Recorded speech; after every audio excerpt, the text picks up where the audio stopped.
হাবিবে কিবরিয়া মুহাম্মদুর রাসূলুল্লাহ নবী আমার যেদিন মক্কা ছেড়ে হিজরত করে মদিনায় চলে যায়, আব্দুল্লাহ ইবনে সালাম সংবাদ পায় মুহাম্মদ হিজরত করে মদিনায় এসেছে। আব্দুল্লাহ ইবনে সালাম মদিনায় আল্লাহর রাসূলের সাক্ষাতে এসেছে। আল্লাহর রাসূলের সামনে এসে আব্দুল্লাহ ইবনে সালাম আল্লাহর রাসূলকে ডাক দিয়ে বলে, মুহাম্মদ, আমি তোমাকে এমন কিছু প্রশ্ন করব, যদি তুমি এই প্রশ্নগুলোর জবাব দিতে পারো তাহলে আমি তোমাকে রাসূল হিসাবে মেনে নিব, পাশাপাশি আমি তোমার হাতে কালিমা পড়ে মুসলমান হয়ে যাব। ও মুহাম্মদ, এমন কিছু প্রশ্ন আমি তোমাকে করব যেই প্রশ্নগুলোর উত্তর শুধুমাত্র নবী দিতে পারবে, আর কেউ দিতে পারবে না। এই কারণে যদি তুমি আমার প্রশ্নের উত্তর দিতে পারো তাহলে আমি তোমার হাতে কালিমা পড়ে মুসলমান হয়ে যাব। আল্লাহর রাসূল আব্দুল্লাহ ইবনে সালামকে ডাক দিয়ে বলে, আব্দুল্লাহ, তোমার কি প্রশ্ন তুমি করতে পারো? আব্দুল্লাহ ইবনে সালাম আল্লাহর রাসূলকে ডাক দিয়ে বলে, এ মুহাম্মদ, আমার 1 নম্বর প্রশ্ন হচ্ছে, তুমি বলো কিয়ামত সংঘটিত হওয়ার সর্বপ্রথম আলামত কি? 2 নম্বর প্রশ্ন, মুহাম্মদ, 2 নম্বর প্রশ্ন হচ্ছে, সন্তান বাবার আকৃতি কেন ধারণ করে? সন্তান মায়ের আকৃতি কেন ধারণ করে? 3 নম্বর প্রশ্ন, ও মুহাম্মদ, জান্নাতীদের প্রথম খাবার কি হবে? আল্লাহর রাসূল আব্দুল্লাহ ইবনে সালাম থেকে 3টা প্রশ্ন শোনার পর আল্লাহর রাসূল ডাক দিয়ে বলে, আব্দুল্লাহ, এইমাত্র জিবরাইল এই 3টা প্রশ্নের জবাব নিয়ে আমি রাসূলের কাছে উপস্থিত হয়েছে। আলহামদুলিল্লাহ, আলহামদুলিল্লাহি ওয়া কাফা ওয়া সালামুন আলা ইবাদিহিল্লাযীনা ইসতাফা।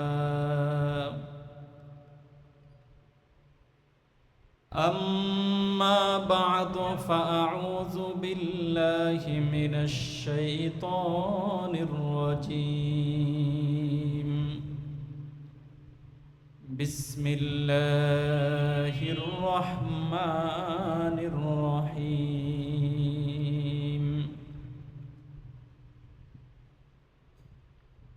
وإنك لعلى خلق عظيم.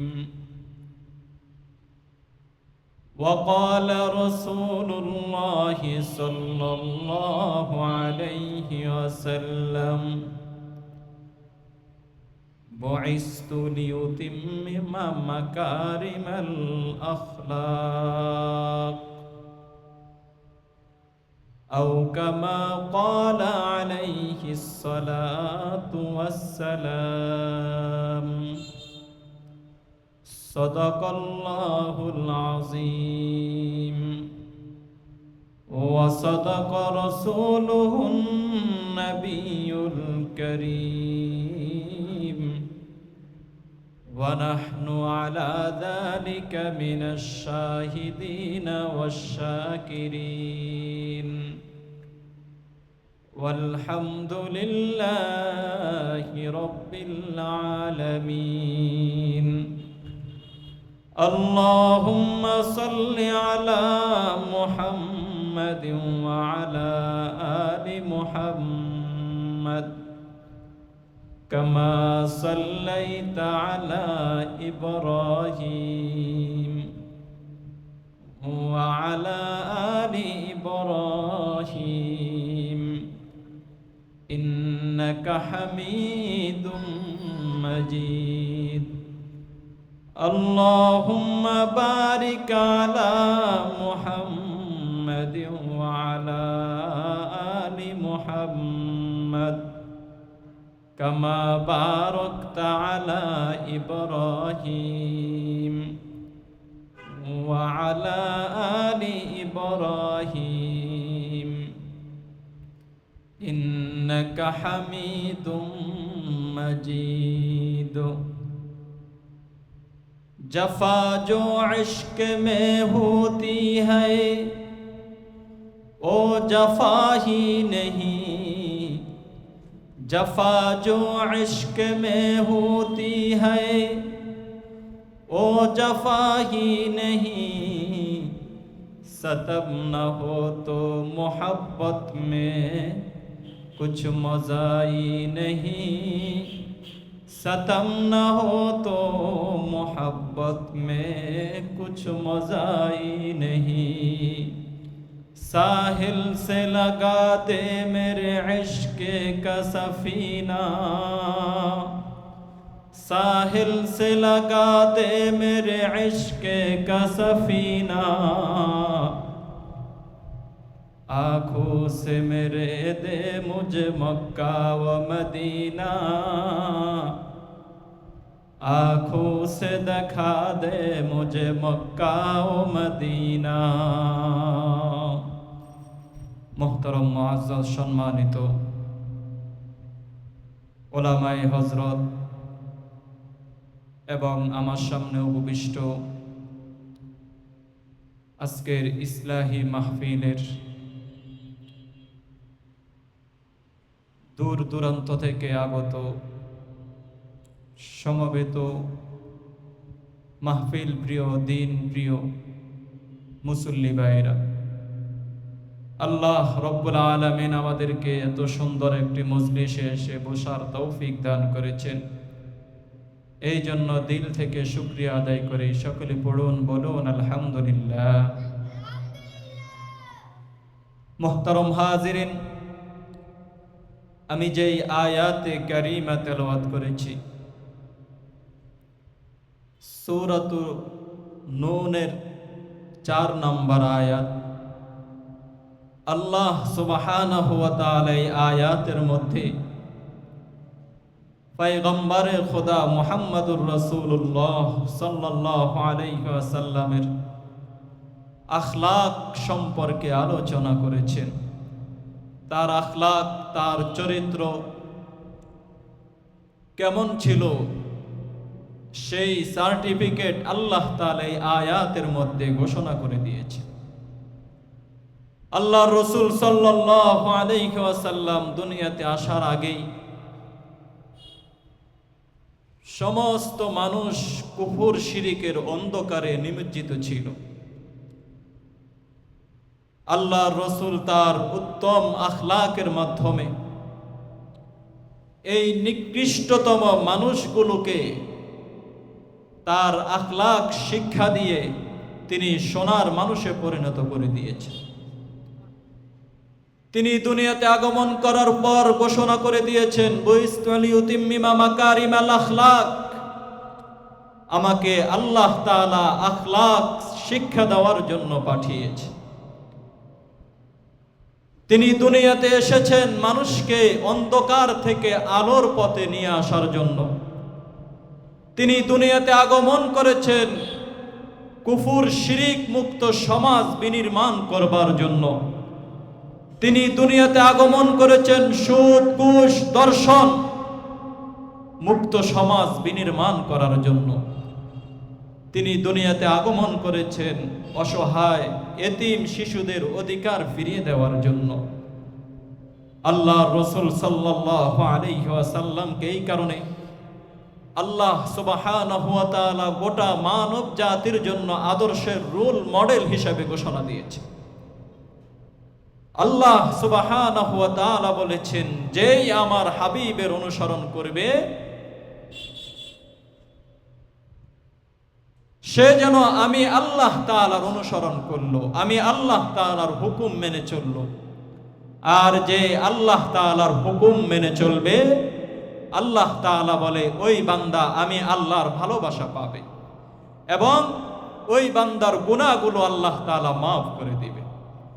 মুহতারম হাজিরিন, আল্লাহর রাসূল সাল্লাল্লাহু আলাইহি ওয়াসাল্লাম দুনিয়াতে যখন তিনি আগমন করবেন, যখন দুনিয়াতে আগমন করার সময় ঘনিয়ে এসেছে, তখন দুনিয়ার সমস্ত মাখলুকগুলো আল্লাহ তাআলার কাছে আবেদন করেছে, আল্লাহ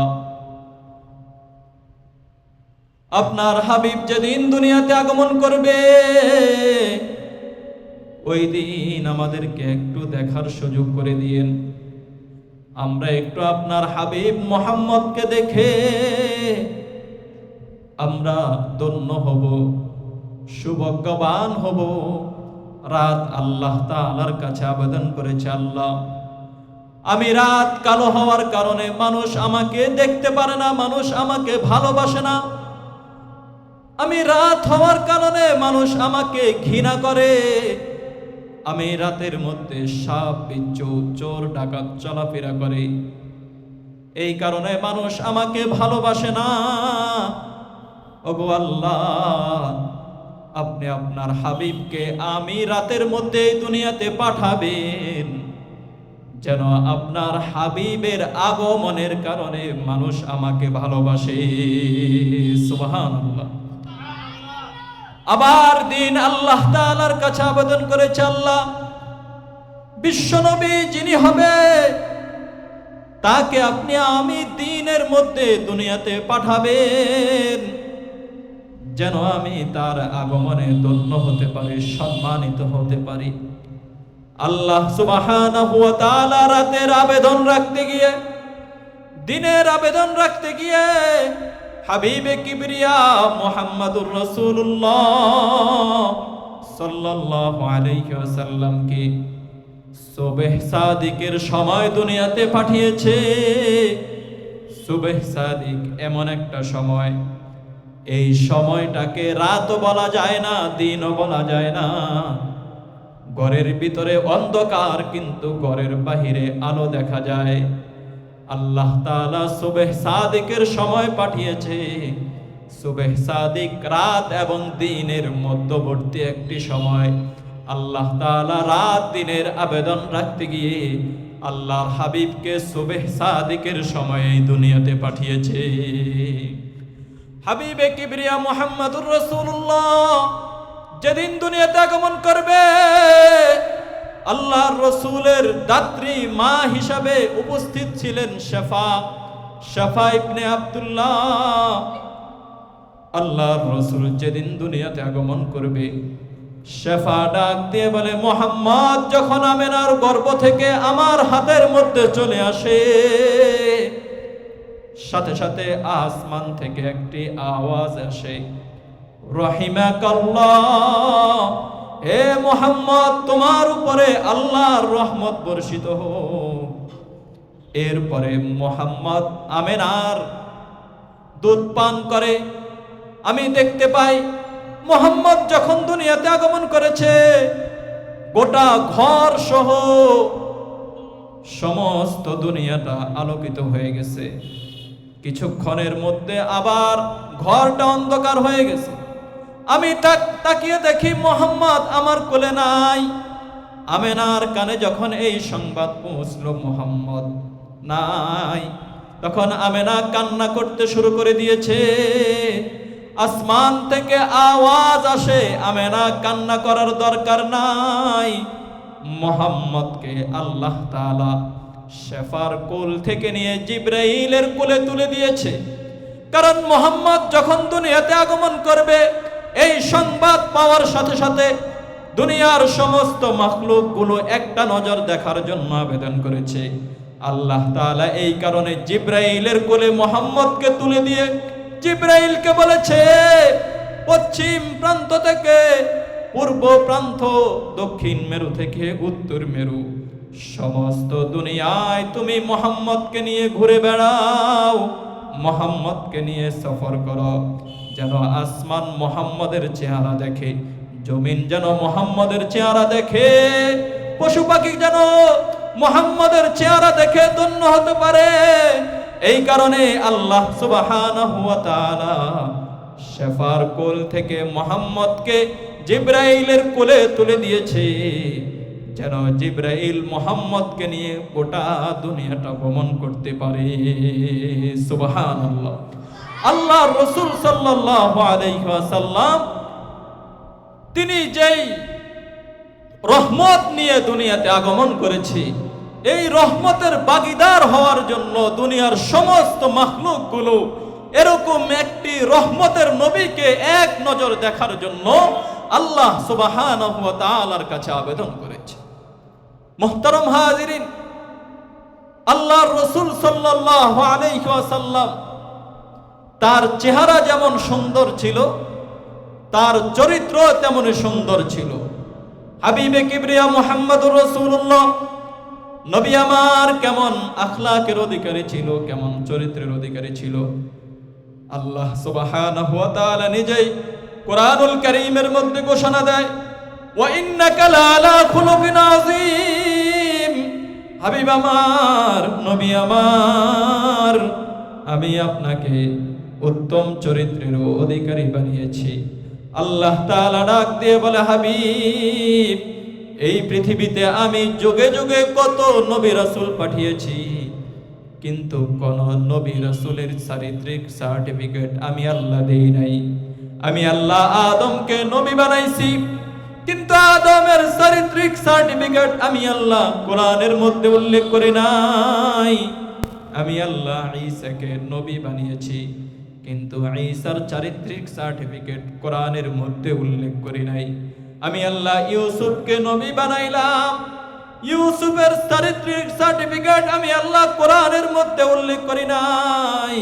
হাবিব আমার, আপনি আমার এমন একজন রাসূল, এমন একজন বন্ধু, আপনার জন্য আমি গোটা কায়নাত সৃষ্টি করেছি, আপনার জন্য আমি আসমান সৃষ্টি করেছি, আপনার জন্য আমি আল্লাহ জমিন সৃষ্টি করেছি, আপনার জন্য লৌহ মাহফুজ আমি আল্লাহ সৃষ্টি করেছি, আপনার জন্য সবচেয়ে সম্মানিত স্থান মাকামে মাহমুদ আমি আল্লাহ সৃষ্টি করেছি। ওগো আল্লাহ, ওগো রাসূল, এই কারণে আমি আল্লাহ আপনার চরিত্রকে কোরআনের আয়াত বানিয়ে দিলাম।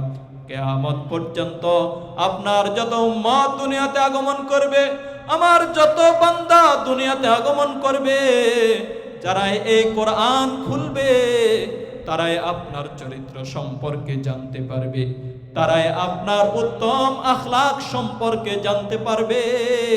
এই কারণে আমি আল্লাহ আপনার চরিত্রটাকে কোরআনের আয়াত বানিয়ে দিলাম। সুবহানাল্লাহ। আল্লাহ সুবহানাহু ওয়া তাআলা অন্য কোন নবীর চারিত্রিক সার্টিফিকেট কোরআনের মধ্যে উল্লেখ করে নাই। একমাত্র শুধুমাত্র আমাদের নবী হাবিবে কিবরিয়া মুহাম্মদুর রাসূলুল্লাহ সাল্লাল্লাহু আলাইহি ওয়াসাল্লামের চারিত্রিক সার্টিফিকেট তিনি কোরআনের মধ্যে উল্লেখ করেছেন। আল্লাহ সুবহানাহু ওয়া তাআলা কোরআনের অন্য আয়াতে বলে, ওয়ারফা'না লাকা যিকরাক। নবী আমার, আমি আপনার আলোচনাকে দামি বানিয়ে দিলাম, আপনার আলোচনাকে সমুন্নত করে দিলাম। আমি আপনার আলোচনাকে কোরআনের আয়াত বানিয়ে দিলাম। হাবিব আমার, যেখানে আপনার আলোচনা হবে, যেই স্থানে আপনার প্রশংসা করা হবে, ওই স্থানটা আমি আল্লাহ দামি বানিয়ে দিব। যেই জবানে আপনার আলোচনা হবে, ওই জবানটা দামি হয়ে যাবে। যেই ব্যক্তি আপনার আলোচনা করবে, আমি আল্লাহ তার শান, তার মর্যাদা আমি আল্লাহ বাড়িয়ে দিব। হাবিব, এটা একমাত্র আপনার আলোচনার কারণে আমি আল্লাহ মানুষের দাম বাড়িয়ে দিব। হাবিব আমার, আমি আল্লাহর নাম যেখানে, আপনার নামও সেখানে। আমি আল্লাহর নাম, কালিমার মধ্যে আমার নাম, কালিমার মধ্যে আপনার নাম, আজানের মধ্যে আমি আল্লাহর নাম, আজানের মধ্যে আপনার নাম, ইকামতের মধ্যে আমি আল্লাহর নাম, ইকামতের মধ্যে আপনার নাম, নামাজের মধ্যে আপনার প্রশংসা, নামাজের মধ্যে আমার নাম। ও হাবিব, ইজা যুকিরতু যুকিরতা, যেখানে আপনাকে স্মরণ করা হবে, সেখানে আমি আল্লাহর নামটা স্মরণ করা হবে। সুবহানাল্লাহ। আল্লাহ সুবহানাহু ওয়া তাআলা বলে, জান্নাতের মধ্যে আমার নাম, পাশাপাশি আপনার নাম। আসমানের মধ্যে আমি আল্লাহর নাম, পাশাপাশি আপনার নাম। জমিনের মধ্যে মানুষ আমি আল্লাহকে স্মরণ করে, পাশাপাশি আপনাকেও স্মরণ করবে। এটা হচ্ছে আমি আল্লাহ আপনাকে মহাব্বত করার কারণে, আপনাকে সর্বশ্রেষ্ঠ রসুল বানানোর কারণে শেষ নবী হিসেবে আপনি আগমন করেছেন, কিন্তু সকল নবীর থেকে শ্রেষ্ঠ নবী হচ্ছেন আপনি। এই কারণে আপনার দাম আমি আল্লাহ তাআলা সবচেয়ে বেশি এই দুনিয়ার মধ্যে আমি আল্লাহ বাড়িয়ে দিলাম। সবচেয়ে বেশি আল্লাহর রসুলের দাম, সমস্ত নবীর থেকে আল্লাহর রসুলের দাম অনেক বেশি। মুহতারাম হাজিরিন, হযরতে আব্দুল্লাহ ইবনে সালাম যখন তিনি মুসলমান হন না, ইহুদি ছিলেন, আব্দুল্লাহ ইবনে সালাম মদিনায় বসে বসে আল্লাহর রসুলের ব্যাপারে বিভিন্ন কথা শুনতেছিলেন। কেউ রসুলের ব্যাপারে তার কাছে প্রশংসা করে, কেউ রসুলের ব্যাপারে তার কাছে রসুলের বিরুদ্ধে খারাপ মন্তব্য করে। আব্দুল্লাহ ইবনে সালাম দূর থেকে জানতে পারলেন মক্কার মধ্যে এমন একজন মানুষ আগমন করেছে যার নাম মুহাম্মদ। সে সত্য কথা বলে, মানুষদেরকে দ্বীনের দাওয়াত দেয়, কালিমার দাওয়াত দেয়। আব্দুল্লাহ ইবনে সালামের অন্তরের মধ্যে আল্লাহর রসুলকে দেখার জন্য ইচ্ছা জাগলো যে কেমন মানুষ মক্কাতে আগমন করেছে, আমি আব্দুল্লাহ ইবনে সালাম তাকে একটা নজর দেখব। হাবিবে কিবরিয়া মুহাম্মদুর রাসূলুল্লাহ নবী আমার যেদিন মক্কা ছেড়ে হিজরত করে মদিনায় চলে যায়, আব্দুল্লাহ ইবনে সালাম সংবাদ পায় মুহাম্মদ হিজরত করে মদিনায় এসেছে। আব্দুল্লাহ ইবনে সালাম মদিনায় আল্লাহর রসুলের সাক্ষাতে এসেছে। আল্লাহর রসুলের সামনে এসে আব্দুল্লাহ ইবনে সালাম আল্লাহর রসুলকে ডাক দিয়ে বলে, মুহাম্মদ, আমি তোমাকে এমন কিছু প্রশ্ন করব, যদি তুমি এই প্রশ্নগুলোর জবাব দিতে পারো তাহলে আমি তোমাকে রসুল হিসাবে মেনে নিব, পাশাপাশি আমি তোমার হাতে কালিমা পড়ে মুসলমান হয়ে যাব। ও মুহাম্মদ, এমন কিছু প্রশ্ন আমি তোমাকে করব যেই প্রশ্নগুলোর উত্তর শুধুমাত্র নবী দিতে পারবে, আর কেউ দিতে পারবে না। এই কারণে যদি তুমি আমার প্রশ্নের উত্তর দিতে পারো তাহলে আমি তোমার হাতে কালিমা পড়ে মুসলমান হয়ে যাব। আল্লাহর রাসূল আব্দুল্লাহ ইবনে সালামকে ডাক দিয়ে বলে, আব্দুল্লাহ, তোমার কি প্রশ্ন তুমি করতে পারো? আব্দুল্লাহ ইবনে সালাম আল্লাহর রাসূলকে ডাক দিয়ে বলে, এ মুহাম্মদ, আমার এক নম্বর প্রশ্ন হচ্ছে, তুমি বলো কিয়ামত সংঘটিত হওয়ার সর্বপ্রথম আলামত কি? দুই নম্বর প্রশ্ন মুহাম্মদ, দুই নম্বর প্রশ্ন হচ্ছে, সন্তান বাবার আকৃতি কেন ধারণ করে? সন্তান মায়ের আকৃতি কেন ধারণ করে? তিন নম্বর প্রশ্ন, ও মুহাম্মদ, জান্নাতীদের প্রথম খাবার কি হবে? আল্লাহর রাসূল আব্দুল্লাহ ইবনে সালাম থেকে তিনটা প্রশ্ন শোনার পর আল্লাহর রাসূল ডাক দিয়ে বলে, আব্দুল্লাহ, এইমাত্র জিবরাইল এই তিনটা প্রশ্নের জবাব নিয়ে আমি রাসূলের কাছে উপস্থিত হয়েছে। ও আব্দুল্লাহ, তোমার এক নম্বর প্রশ্নের জবাব শুনে নাও। এক নম্বর প্রশ্নের জবাব শুনে নাও। কিয়ামত সংঘটিত হওয়ার সর্বপ্রথম আলামত হচ্ছে একটি অগ্নি প্রকাশিত হবে, যেই অগ্নি মানুষদেরকে পূর্ব থেকে পশ্চিম প্রান্তে একত্রিত করে ফেলবে। দুই নম্বর প্রশ্নের জবাব আব্দুল্লাহ তুমি নাও। সন্তান কেন বাবার আকৃতি ধারণ করে? যখন বাবার বীর্য মায়ের উপরে প্রবল হয় তখন সন্তান বাবার আকৃতি ধারণ করে। সন্তান মায়ের আকৃতি তখন ধারণ করে যখন মায়ের বীর্য বাবার উপরে প্রবল হয়, তখন সন্তান মায়ের আকৃতি ধারণ করে। ও আব্দুল্লাহ, তোমার তিন নম্বর প্রশ্নের জবাব শুনে নাও। জান্নাতীদের প্রথম খাবার হবে মাছের কলিজা। জান্নাতীদের প্রথম খাবার হবে মাছের কলিজা। আব্দুল্লাহ ইবনে সালাম আল্লাহর রাসূলের কাছে তিনটা প্রশ্নের জবাব শোনার পর আব্দুল্লাহ ইবনে সালাম আল্লাহর রাসূলকে বলে, ইয়া রাসূলুল্লাহ, আপনি আপনার হাতটা বাড়িয়ে দেন, আমি আব্দুল্লাহ এখনই আপনার হাতে কালিমা পড়ে মুসলমান হয়ে যাব। সুবহানাল্লাহ। আব্দুল্লাহ ইবনে সালাম আল্লাহর রসুলকে পরীক্ষা করার জন্য গিয়েছিল যে সত্যিকার অর্থে রসুল, সত্যিকার অর্থে তিনি আল্লাহর রসুল কিনা, সত্যিকার অর্থে তিনি আল্লাহর পাঠানো পয়গম্বর কিনা, এই পরীক্ষা করার জন্য আব্দুল্লাহ ইবনে সালাম আল্লাহর রসুলের কাছে গিয়েছে। 3টা প্রশ্ন করেছে। 3টা প্রশ্নের জবাব যখন রাসূলুল্লাহ আব্দুল্লাহ ইবনে সালামকে দিয়ে দিল, আব্দুল্লাহ ইবনে সালাম আল্লাহর রসুলের হাতে কালিমা পড়ে মুসলমান হয়ে গেছে। সুবহানাল্লাহ। মুহতারাম হাজিরিন, আল্লাহর রসুলের আখলাক এবং চরিত্র দেখে মানুষ কালিমা পড়ে মুসলমান হয়েছে। রসুল দুনিয়াতে আগমন করেছে আখলাক শিক্ষা দেওয়ার জন্য। কেমন আখলাক রসুল মানুষদেরকে শিক্ষা দিয়েছে।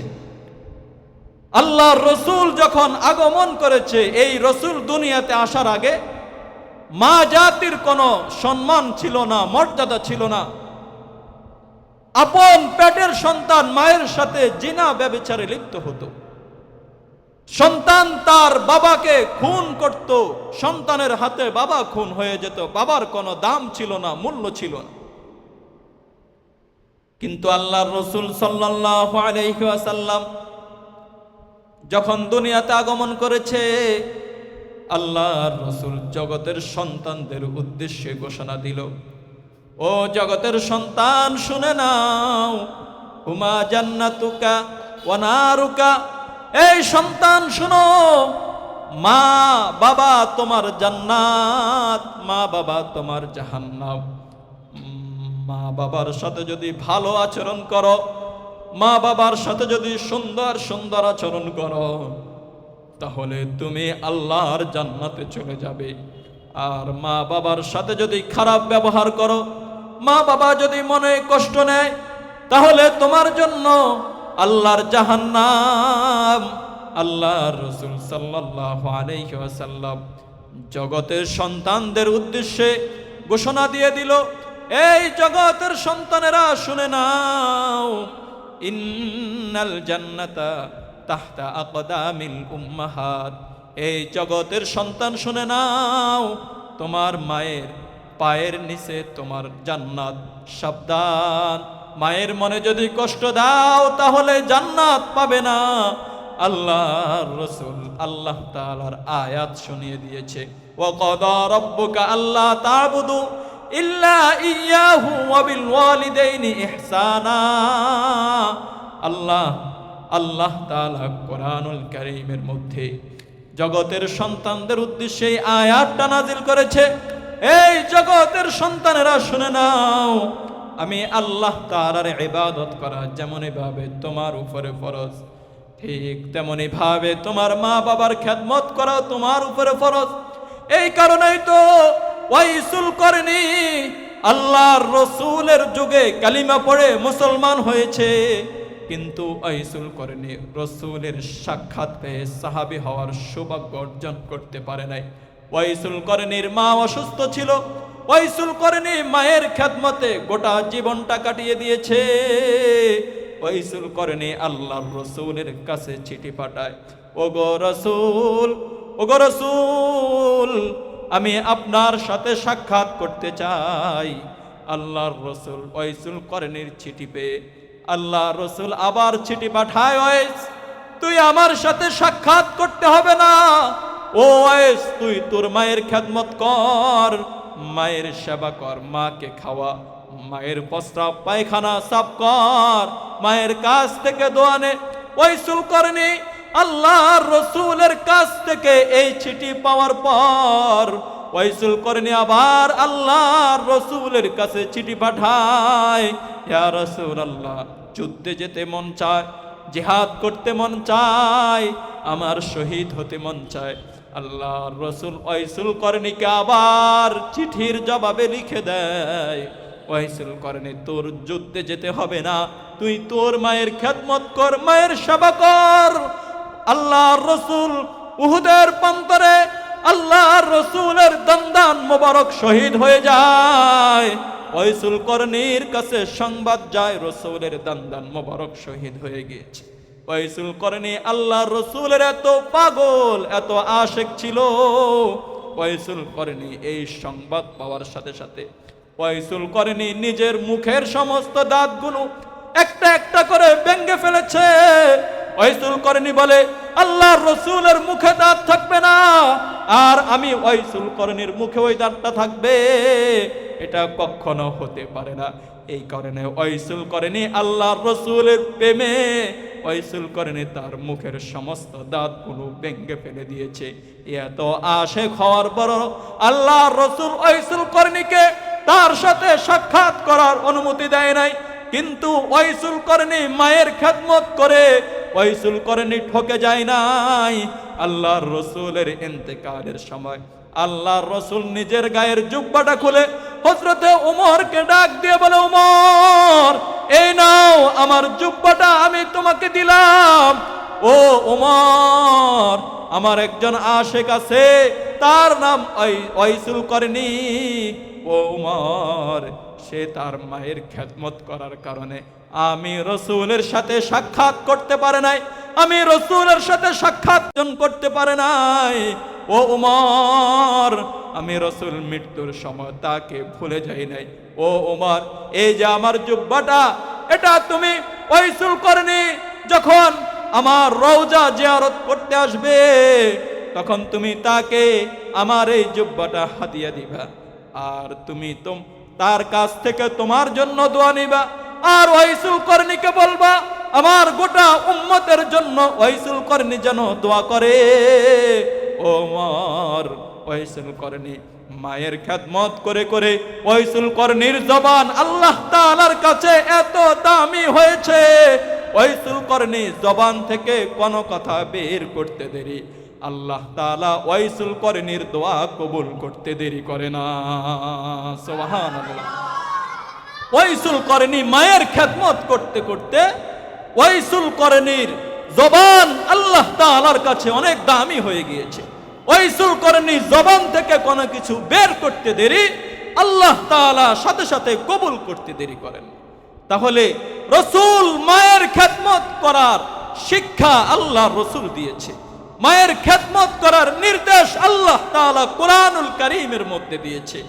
এই কারণেই তো আমরা শুনতে পাই, কিতাবের মধ্যে কিতাবের পাতা খুললে আমরা দেখতে পাই হযরতে বাইজিদ বুস্তামি মায়ের খেদমত করে আল্লাহর ওলি হয়ে গেছে। সুবহানাল্লাহ। হযরতে বাইজিদ বুস্তামি ছোটবেলা থেকে মায়ের খেদমতে নিজেকে নিযুক্ত করেছে। বাইজিদ বুস্তামির বাবা ছিল না, মা ছিল বিধবা। বাইজিদ বুস্তামির মা ছিল স্বামীহারা বিধবা, একমাত্র সন্তান ছিল বাইজিদ। হঠাৎ একদিন গভীর রাত্রে মা অসুস্থ মা বাইজিদকে ডাক দিয়ে বলে, বাইজিদ, আমাকে এক গ্লাস পানি পান করাও। বাইজিদ মায়ের নির্দেশ পালন করতে গিয়ে ঘরের ভিতরে পানি না পেয়ে বাইজিদ দূরে কূপ থেকে পানি আনার জন্য চলে যায়। বাইজিদ পানি এসে দেখে মা ঘুমিয়ে গেছে।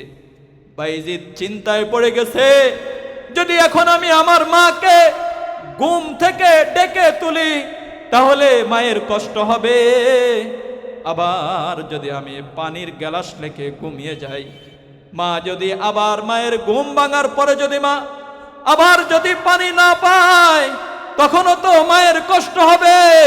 এই কারণে বাইজিদ মাকে ডাক না দিয়ে বাইজিদ সারা রাত পানির গ্লাস হাতে নিয়ে মায়ের বিছানার পাশে দাঁড়িয়ে আছে। শেষ রাত্রে মায়ের ঘুম ভাঙার পর বাইজিদকে দেখতে পায় বাইজিদ বিছানার পাশে দাঁড়িয়ে আছে। মা বাইজিদের হাতের থেকে পানির গ্লাস নিয়ে মা পানি পান করলো। বাইজিদকে জিজ্ঞাসা করলো, বাইজিদ, তুমি ঘুমাও নাই কেন? বাইজিদ বলে, মা, আপনি অসুস্থ, আপনি যদি আবার ঘুম ভাঙার পরে যদি আপনি পানি না পান আপনার কষ্ট হবে। এই কারণে আমি বাইজিদ সারা রাত পানির গ্লাস নিয়ে দাঁড়িয়ে আছি। মা বাইজিদের হাত থেকে পানির গ্লাস নিয়ে পানি পান করে বাইজিদকে বিছানার মধ্যে শুয়ে দিয়েছে। মা ওযু করে তাহাজ্জুদ নামাজ পড়ে আল্লাহ তাআলার কাছে হাত তুলে বাইজিদের জন্য দোয়া করেছে।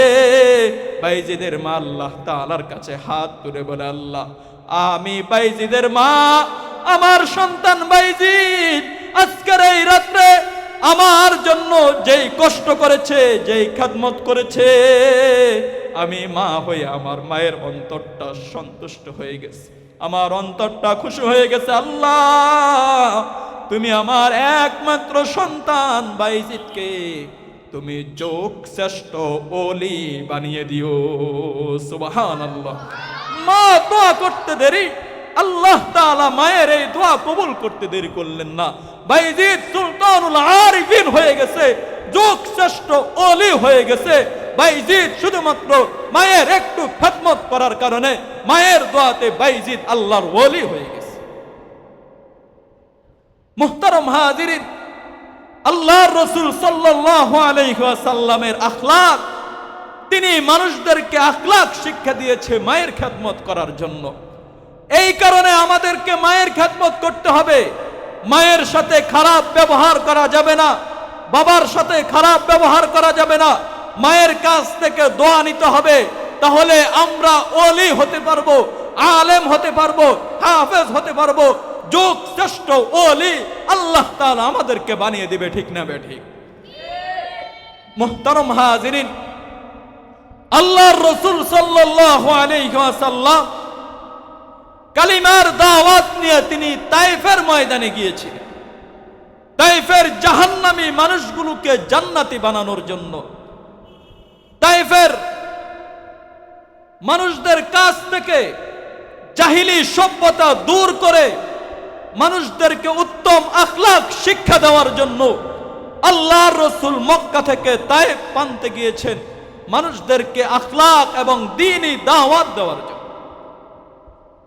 আল্লাহর রাসূল দাওয়াত নিয়ে যাওয়ার পর আল্লাহর রাসূলের কাছ থেকে তারা কোনো কথা না শুনে উল্টা আল্লাহর রাসূলের উপরে তারা জুলুম নির্যাতন করা শুরু করে দিয়েছে। তারা আল্লাহর রাসূলের পিছনে ছোট ছোট বখাটে বাচ্চাদেরকে লেলিয়ে দিয়েছে যে তোমরা এই মুহাম্মদকে পাথর নিক্ষেপ করে তোমরা তাকে আক্রান্ত করো, সে একটা পাগল। আল্লাহর রাসূল সাল্লাল্লাহু আলাইহি ওয়াসাল্লামকে সেদিন তায়েফের প্রান্তরে পাথর নিক্ষেপ করে করে আল্লাহর রাসূলের সমস্ত শরীরটাকে ক্ষত বিক্ষত করে দিয়েছে। আল্লাহর রাসূলের সঙ্গে ছিল হযরতে যায়েদ। হযরতে যায়েদ বলে, আমি রাসূলের পা থেকে যখন জুতা মোবারক খুলতে গেলাম, জুতা মোবারক ধরে যখন আমি যায়েদ টান দিলাম, আল্লাহর রাসূল চিৎকার দিয়ে বলে, যায়েদ জুতা ধরে টান দিস না, জুতা ধরে টান দিলে আমার যেন ভিতর থেকে কলিজা ছিঁড়ে বের হয়ে আসে। ও যায়েদ, তায়েফবাসীরা আমাকে এত মার মেরেছে, এত রক্তাক্ত করেছে।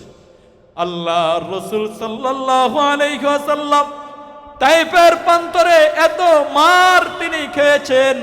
একদিন হযরতে আয়েশা সিদ্দিকা আল্লাহর রাসূলের শরীর মুবারকে তেল লাগানোর জন্য আল্লাহর রাসূলের শরীর থেকে জামা মুবারক খুললেন। জামা মুবারক খোলার পর আয়েশা আল্লাহর রাসূলের পিঠের মধ্যে কালো কালো দাগ দেখতে পায়। আয়েশা আল্লাহর রাসূলকে ডাক দিয়ে বলে, ইয়া রাসূলুল্লাহ, আপনার কি বসন্ত রোগ হয়েছে নাকি? আল্লাহর রাসূলকে এই প্রশ্ন করার সাথে সাথে আল্লাহর রাসূলের চোখ দিয়ে পানি বের হয়ে আসছে। আল্লাহর রাসূল আয়েশাকে ডাক দিয়ে বলে, আয়েশা, আমি হচ্ছে আল্লাহর রাসূল, আমার গায়ে বসন্ত রোগ হওয়া হারাম, আমি রাসূলের গায়ে মশা মাছি বসা হারাম। ও আয়েশা, এটা কোনো বসন্তের দাগ নয়।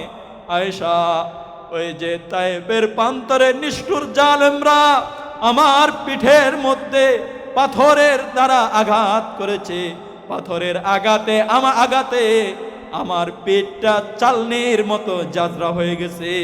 আয়েশা এখনো পর্যন্ত আমার সেই তাইফের কথা যখন মনে পড়ে, আয়েশা আমি তাইফের সেই ঘটনা ভুলতে পারি না। আয়েশা এখনো তাইফের সেই ঘটনা যখন আমার মনে পড়ে, আয়েশা আমি ঠিক থাকতে পারি না, আমার চোখ দিয়ে অশ্রু বের হয়ে আসে। মুহতারাম হাজিরিন, আমরা তো আল্লাহর রসুলের রওজা জিয়ারত করতে যাই, আল্লাহর রসুলের সুপারিশ আনার জন্য যাই। ময়দানে মাহশারে আমরা যখন আল্লাহর রসুলের কাছে সুপারিশ আনার জন্য যাব, আল্লাহর রসুল তখন নিজের পিঠটাকে আমাদেরকে দেখাবে, দেখ উম্মত, এই দ্বীনের জন্য আমি রসুল কত আঘাত সহ্য করেছি, এই দ্বীনের জন্য আমি রসুল কত মার খেয়েছি। এই উম্মত বলো, আমার এই দ্বীন, আমার এই দ্বীনের জন্য তোমরা কতটুকু কষ্ট করেছো?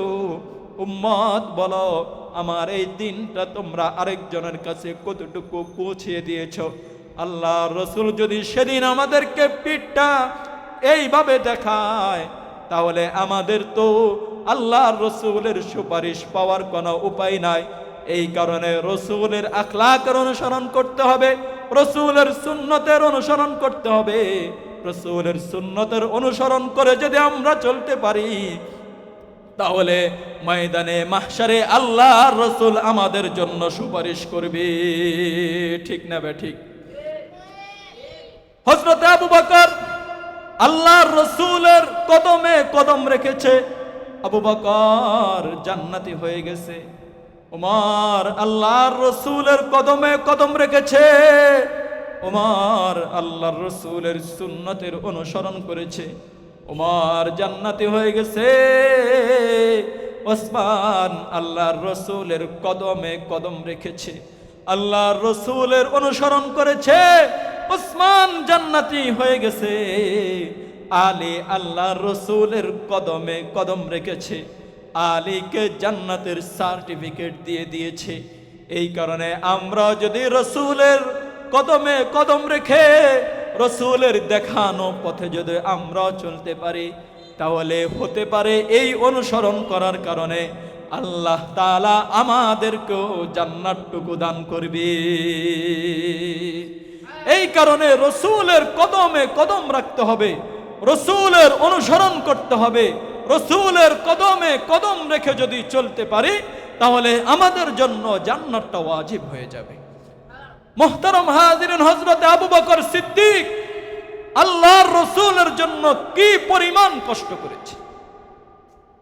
আবু বকর সিদ্দিক নিজের জান মাল সব কিছু রসুলের প্রেমে আবু বকর ব্যয় করে দিয়েছে। নিজের সব সম্পত্তি দ্বীনের জন্য, রসুলের জন্য কোরবানি করে দিয়েছে।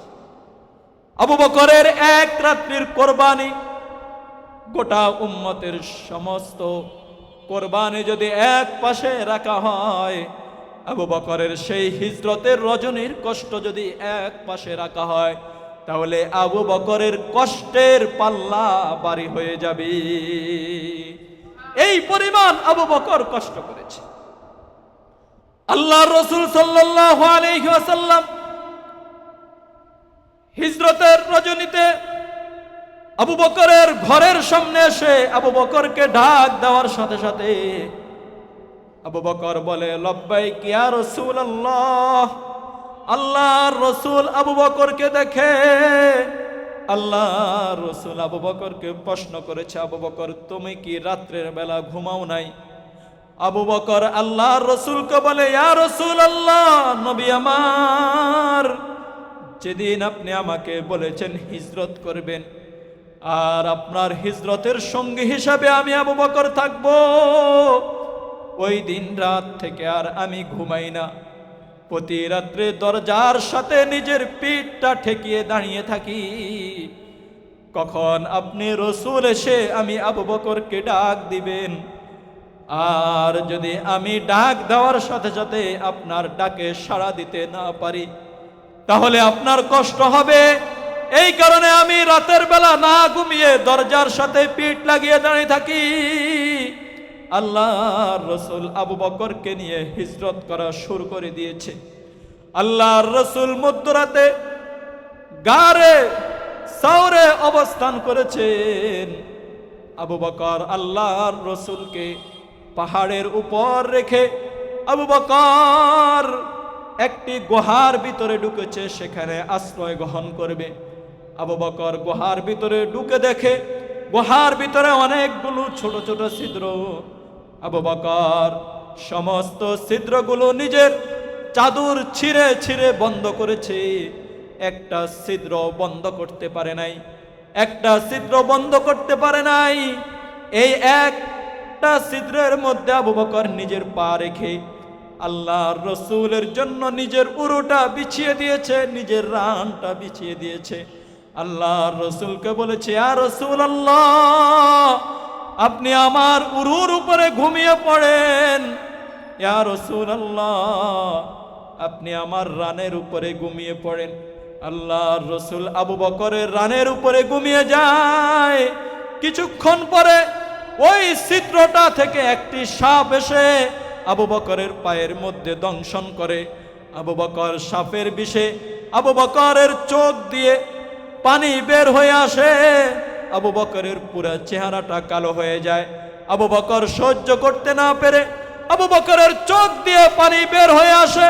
আবু বকর আল্লাহর রাসূলকে জাগ্রত করেন নাই, কারণ রাসূল ক্লান্ত, রাসূলকে যদি এখন ডাক দিই রাসূলের কষ্ট হবে। আবু বকর এইভাবে আল্লাহর রাসূলকে নিজের রানের উপরে রেখে আবু বকর বসে আছে। কিন্তু আবু বকরের চোখ দিয়ে দুই ফোঁটা পানি আল্লাহর রাসূলের চেহারা মোবারকের উপরে পড়ে যায়। আল্লাহর রাসূলের ঘুম ভেঙে যায়।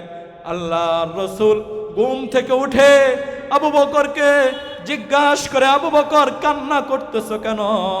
আবু বকর বলে, ইয়া রাসূলুল্লাহ, গর্ত থেকে কি যেন আমাকে দংশন করেছে, বিষে আমি থাকতে পারতেছি না। আল্লাহর রাসূল বলে, আবু বকর, তুমি গর্তের মুখ থেকে তোমার পাটা সরিয়ে আনো। আল্লাহর রাসূলের নির্দেশ অনুযায়ী আবু বকর গর্তের মুখ থেকে নিজের পাটা সরিয়ে আনে। সরিয়ে আনার সাথে সাথে ওই গর্ত থেকে একটি সাপ বের হয়ে আসে। আল্লাহর রাসূল সাল্লাল্লাহু আলাইহি ওয়াসাল্লাম ওই সাপকে জিজ্ঞাসা করলো, তুমি কেন আবু বকরের পায়ের মধ্যে দংশন করেছো?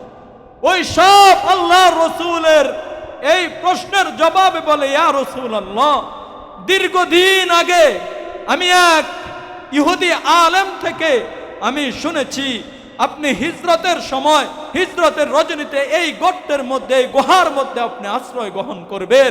ইয়া রাসূলুল্লাহ, ওই দিন থেকে আমি এই গুহার ভিতরে আশ্রয় নিয়েছি, যেন আপনি এখানে আসার সাথে সাথে আমি আপনার চেহারাটা যেন একটি নজরে দেখতে পারি। কিন্তু আপনি এখানে অবস্থান করেছেন। আবু বকর তার পা দিয়ে গর্তের মুখটা বন্ধ করে রেখেছে, বের হওয়ার কোনো সুযোগ পাই নাই। এই কারণে আবু বকরের পায়ের মধ্যে দংশন করেছি ইয়া রাসূলুল্লাহ, শুধুমাত্র আপনাকে একটা নজর দেখার জন্য। সুবহানাল্লাহ। আল্লাহর রাসূল আবু বকরের পায়ের মধ্যে নিজের মুখের লালা লাগিয়ে দিল। আবু বকরের শরীর থেকে সমস্ত বিষগুলো আস্তে আস্তে চলে গিয়েছে। আবু বকর সুস্থ হয়ে গিয়েছে। মুহতারাম হাজিরিন, আল্লাহর রাসূল এই কারণে বলেছে, আবু বকর হিজরতের রজনীতে যেই পরিমাণ কষ্ট আবু বকর করেছে, এই সবগুলো কষ্ট যদি এক পাল্লায় রাখা হয়, সমস্ত উম্মতি মুহাম্মাদের কষ্ট যদি আরেক পাল্লায় রাখা হয়, আবু বকরের এক রাত্রের কষ্ট আল্লাহ তাআলার কাছে অনেক দামি হয়ে যাবে। মুহতারাম হাজিরিন, আবু বকর এই পরিমাণ কষ্ট আল্লাহর রাসূলের জন্য করেছে।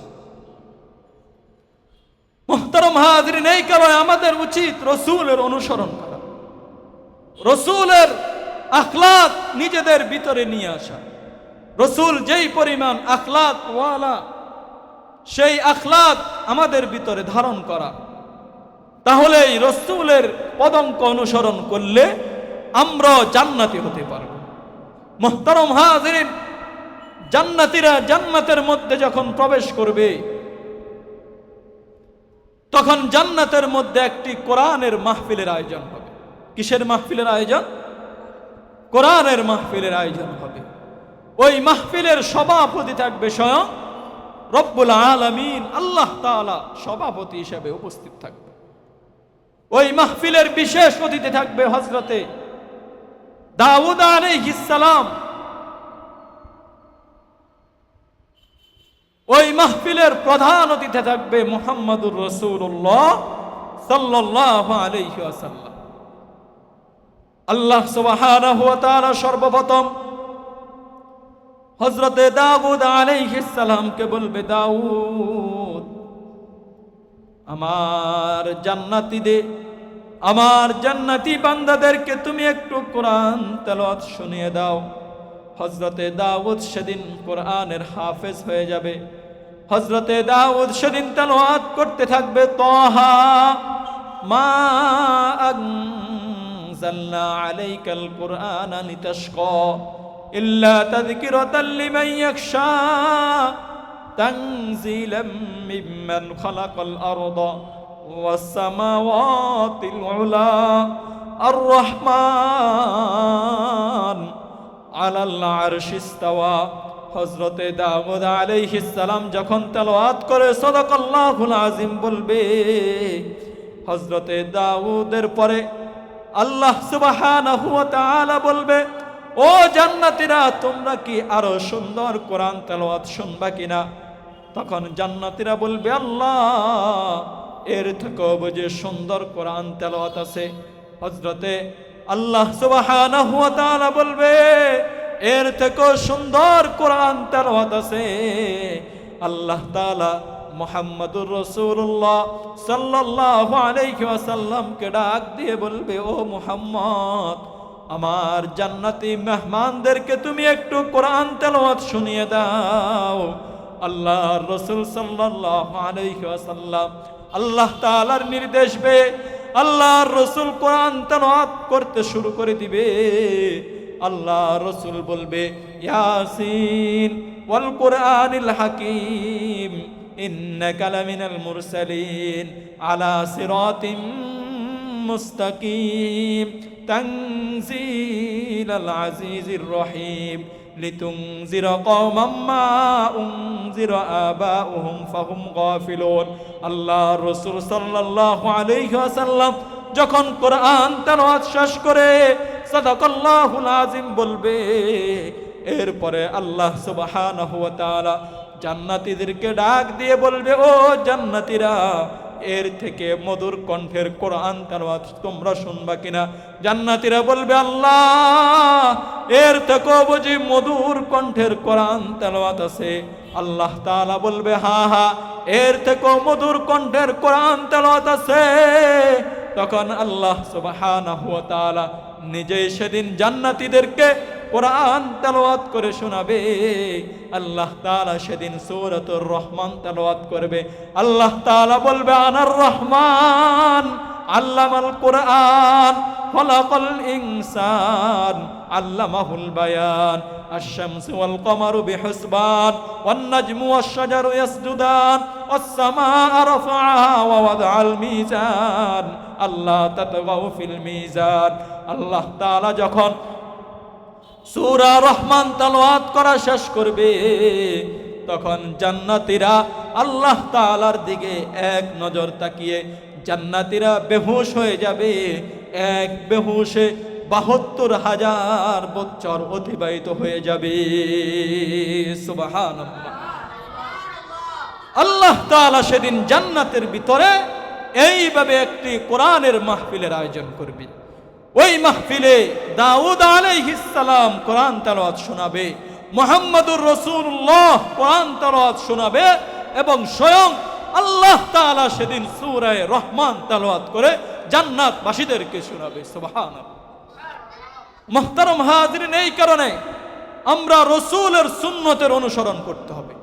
রাসূলের সুন্নতের অনুসরণ করে রাসূলের আখলাক নিজের ভিতরে নিয়ে এসে রাসূলের পদঙ্ক অনুসরণ করে যখন আমরা চলব, তখন আল্লাহ তাআলা আমাদেরকে জান্নাত দান করবে। আর যখনই আমরা জান্নাতের ভিতরে প্রবেশ করব, তখনই আমরা আল্লাহ তাআলার সেই সমুদ্র কণ্ঠে কোরআন তেলাওয়াত শুনতে পারবো। ঠিক না ঠিক? মুহতারাম হাজিরিন, এই কারণে বর্তমান যুগে বিভিন্ন ফিতনার ছড়াছড়ি, বিভিন্নভাবে ফিতনা ছড়ানো হচ্ছে। আমাদেরকে রাসূলের সুন্নত থেকে দূরে রাখার জন্য বিভিন্ন সংগঠন বিভিন্নভাবে চেষ্টা করে যাচ্ছে যে তারা ভিন্নভাবে আমল আখলাক মানুষের সামনে উপস্থাপন করে।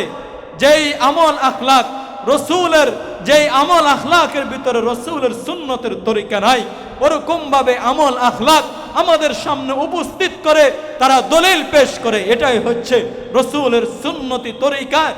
আমল আখলাক, রাসূলের সুন্নতি তরিকার লেবাস, রাসূলের সুন্নতি তরিকার টুপি, রাসূলের সুন্নতি তরিকার চুল, রাসূলের সুন্নতি তরিকার চাল চলন।